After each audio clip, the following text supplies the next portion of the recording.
Our last speaker for session 3, an amazing man, Sarra. He's had an extensive career in education. His passion has been the pursuit of more positive and productive emotional outcomes for Indigenous children. Chris is now the Executive Director of the Stronger, Smarter Institute, which is making an impact in Indigenous education through engagement with principals, teachers, community leaders and government. Please welcome to the TEDxBrisbane stage, Sarra.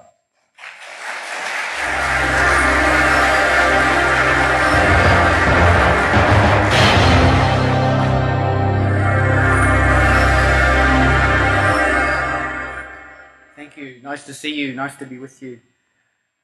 Let me start by acknowledging the traditional owners and custodians of the land. All you need is to dream. If only it truly were that simple.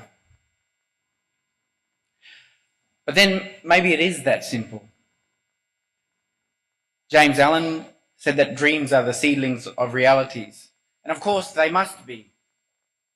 On my desk at work, like a lot of people, I keep short quotes, and I keep one of James Allen's quotes to remind me never to give up and never ever to think small.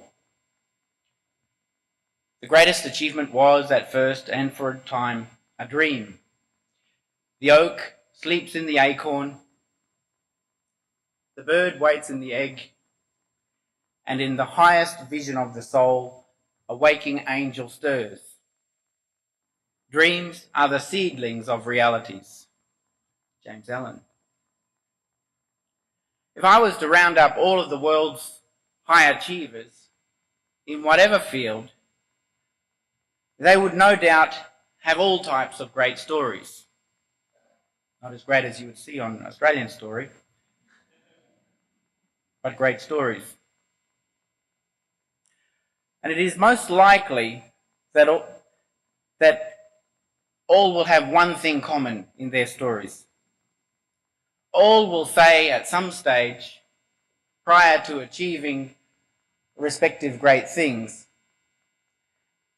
that they actually had to believe that it could be done. They actually had to dream about this. All are most likely to say this. There's one other thing, however, that most are also likely to say, that is perhaps less talked about. But I want to talk about this today. All, again, are most likely to say that at some point in their lives, somebody gave them a reason to start believing in their dreams. What I'm saying here is that it is one thing to have dreams,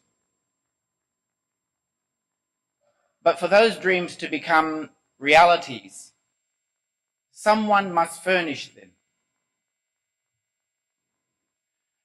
Some of you will know me as an educator. In other roles in my life, I'm a father, and at work, I'm the boss, and I have an exceptional team of people around me. As an educator, as a father, and as the boss, an important part of my role is to furnish the dreams of the people around me. Together, we need to achieve some extraordinary things. And so I need, and we need, people who can dream remarkable things. And we also need people who can furnish remarkable dreams. At the Stronger, Smarter Institute that I run, we've been determined to change the tide of low expectation of Indigenous children in Australian schools. And I reckon we've done that. But things like that don't just happen. This is the result of long-held dreams and the dreams of others around me. For my part, let me explain. I grew up in Bundaberg, not far from here. I was the youngest of 10, born of a very proud and hard-working Italian father, and a very strong and very proud Aboriginal mother. At school in Bundaberg, I had a great time. I enjoyed the social life of it all. But in retrospect, I don't think that I was ever seriously looked upon as a high achiever. I went okay at rugby league, greatest game of all, and I think that was appreciated. But nobody seriously furnished any dreams of me being a high flyer or a high achiever. And to be fair, I don't know that I really had any high-flying dreams to furnish at the time.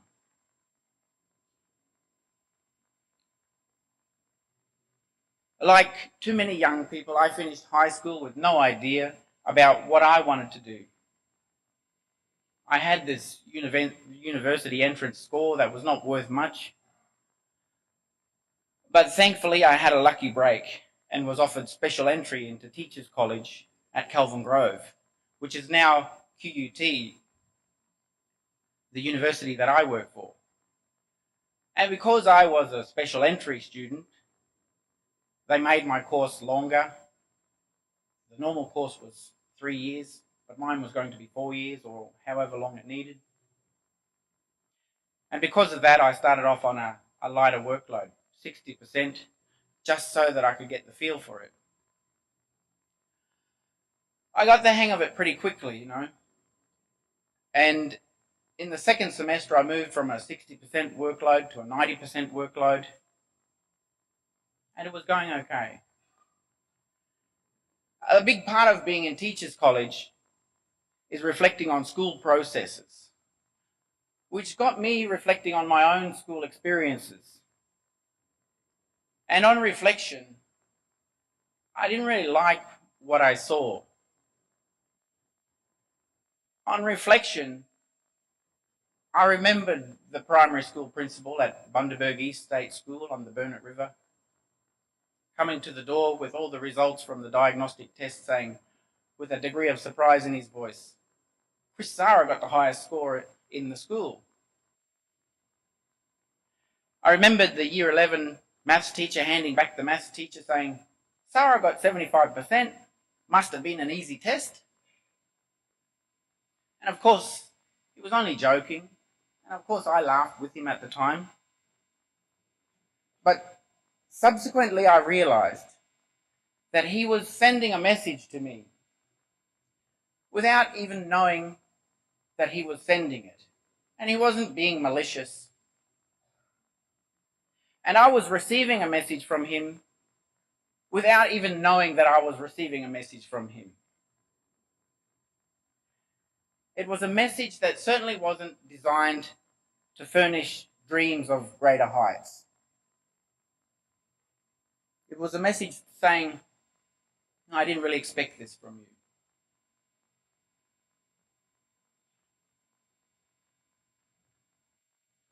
I realized that I had been selling myself short. I realized that I had been sold short. I was sold short because all of us at the time, myself included, had colluded with the notion that I was only ever an average student. I never dreamt of great heights. There was one teacher, my Year 9 history teacher, Mr. Rimmer, who tried to get me to see that I was academically bright. And at the time I thought he was crazy. At the time I thought, why are you hounding me like this? And clearly his lone voice would never be enough to furnish within me any dreams of greatness, which was a pity. Upon this revolution of collusion with low expectations, it is fair to say that I became a little bit angry, I guess. And more importantly, I became deeply determined to catch up on the work that I missed at the start of my teacher training course. And I wanted to walk out of there in the same time as everybody else, 3 years. And so that meant I had to catch up. So for my last 2 years at college, I had to work a 110, 120% work rate in order to catch up and finish at the same time as my peers.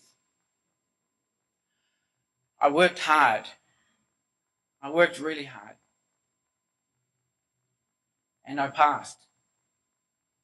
And I walked out of there normal. Not special, but I walked out with everyone else. And one would think that I would have been happy to finish college, and in many ways I was. But the truth is, I became angrier, I was angry because I was wondering how the hell could I have dramatically misjudged my abilities back then. And if I had sold myself short in that kind of way, and I had been sold short in this kind of way, then how many other Aboriginal children, how many other children were being sold short in our schools in the same way? From there, I was determined to get other children, Aboriginal children in particular, to see the things that I didn't see when I was in school. I was also determined to get my colleagues, other educators, to see Aboriginal children differently, as potential high caliber learners, to see them more for the truth about who they are, as young students, bright and capable, with just as much right to big dreams as any other child. So, as an educator, I take my role very seriously. I am serious about the need to make schools and classrooms a place where all children have to do is to dream.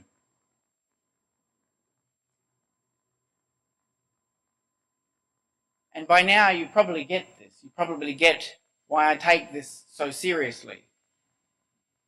I'm serious about this because this is personal for me. I'm a father now, and I don't ever want to see the dreams of my children stifled by people around them just because they don't believe in them enough to furnish their big dreams. And whilst many of you here are not Aboriginal, many of you, I'm sure, can relate quite strongly to what I'm talking about. If you were the kid from a single parent family, or the one with the second-hand uniforms, the one that never had the nice flash lunches, or if you were the smelly kid in the class, I think you'll have a good sense of what I'm talking about. And while some of you may not relate so strongly to what I'm saying here, I know that all of you will understand what I mean when I say that the role of a teacher and her or his influence can be crucial. I'm quite certain that all of you in the room here and all of you watching on can remember right now a teacher that you had way back in school. And you can remember whether that teacher furnished your dreams or whether that teacher stifled them. I am certain that all of you can remember right now a teacher in your life who either said to you, "Hey, you can do this," or you had a teacher that said, "You won't amount to much." And I suspect that you can probably see that teacher in your mind right now. You see, this is the power and the magic of teaching. This is why we have to take this seriously. The ability to be a teacher is truly a gift. And it is a gift that comes with power and magic that can never, ever be underestimated. With the power that we have as an educator, and the power that we have as adults and as parents and as bigger brothers or sisters, we must absolutely set about furnishing the dreams of our children and creating environments in which all they need is to dream.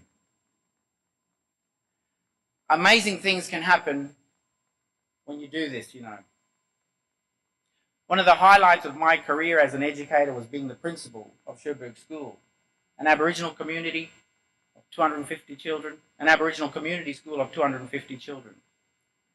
Tragically, it was for too long a school going through the usual motions, with all involved colluding with the notion that Aboriginal children were chronic non-attenders, chronic underachievers, and in many ways delinquent. Under my leadership, this was always going to change because I knew very well the toxic dangers of watered down expectations. And I knew very well the truth about being Aboriginal. And I wanted children to act like Aborigines, not like delinquents. I wanted children to act like Aborigines, not like delinquents. I wanted them to act strong. I wanted them to act smart. The strong and smart philosophy in our school, I have seen the amazing things that started the ripple which changed the tide of low expectation of Indigenous kids right across Australia. When I was principal at Cherbourg School, I saw what happens when you furnish the dreams of young children.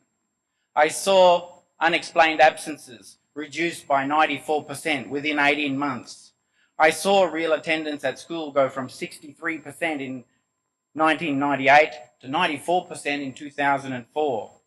I saw a girl named Talisha in Year 5 ring her mum to say, "Mum, I read a book today." And that was the first book she'd read in all of her years of school. And by Easter of the following year, I'd seen that she had read more than 30 books.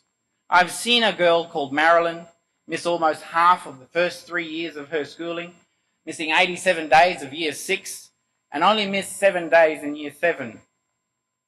We didn't touch her parents' welfare payments to make her go to school. We just made the school her school, a place where it was okay to dream big dreams.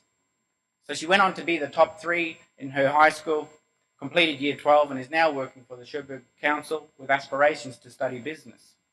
I've seen Year 2 literacy improve by 62% within 2 years. I've seen Year 7 literacy go from a point where all children were at rock bottom on statewide literacy tests to a point where 81% were within the state average band in 2004. And you know something? That was no dream. This was the reality of furnishing the dreams of young Aboriginal children. This was the reality of giving children a reason to dream big dreams and an environment in which it was okay to dream big dreams.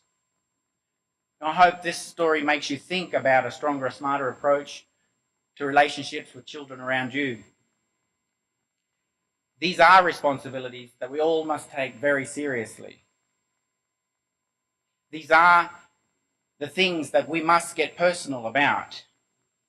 And when it is personal for us, the questions change from what do we do with these children to what would I want done if this was my child or my little brother or my little sister. And as we do that, part of it means we must acknowledge the humanity of others. And I would ask you to think about this for a moment within the context of Aboriginal Australians. It requires us to acknowledge the humanity of others. And when we acknowledge the humanity of others, we do 2 things. We acknowledge that those around us are worthy and have capacity.